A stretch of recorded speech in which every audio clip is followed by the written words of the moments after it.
Today, we're going to talk about death, more specifically your fear of death, and why your fear of death is just a fear of living fully. The thing that we run from is the key to our freedom. When we get to the end of our lives, what do we regret more?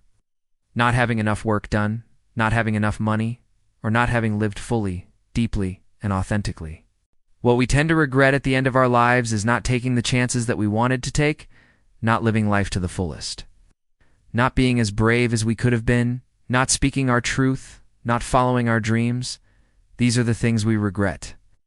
And yet most of us spend 80–90% of our lives running from death. We're afraid of dying, so we try to avoid the experience of being alive. But here's the irony. The way that we actually die is by not being fully alive, by not embracing this incredible gift that we have been given, that we have been entrusted with, which is life. The way that we die is slowly over time, day after day, year after year. The way that we die is when we choose safety over aliveness. In order to be alive fully, completely, in order to be free, we must learn to dance with the fact of our mortality. Ow.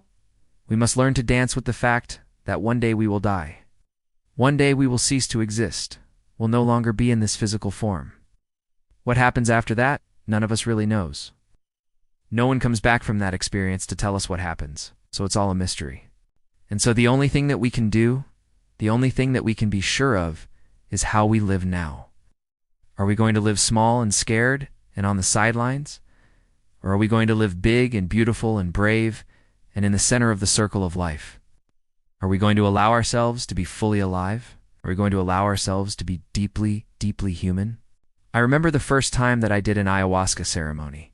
It was in the jungle in Peru. There were 20 of us in the group, and one of the guys, he was maybe 60 years old. He was an older guy. He had traveled all the way from Europe to be there with us. And during the ceremony, he looked at me.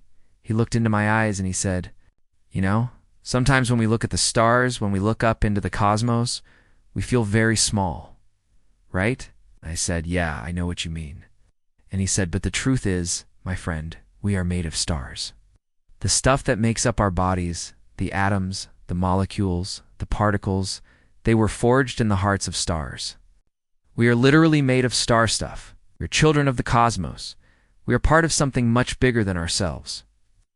And then he looked up into the night sky and he said, "And one day we will return to the stars." I'll never forget those words. One day we will return to the stars. So yes, one day we will die. One day we will cease to exist. And that could be very, very scary, if that's all there is. But there is something bigger than us.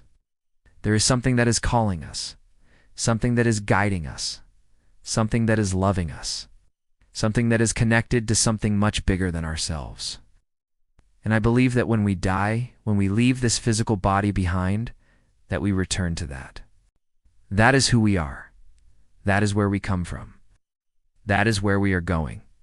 So the next time you feel the pull to be safe, the next time you feel the pull to stay small, the next time you feel the pull to protect yourself, I want you to remember the words of the wise indigenous people of the Amazon. They say when you are afraid, when you feel fear, that means you're about to grow. So the next time you feel fear, I want you to feel into it. I want you to embrace it. I want you to welcome it. Because it's telling you that you're about to expand. You're about to open up. You're about to become more of who you truly are.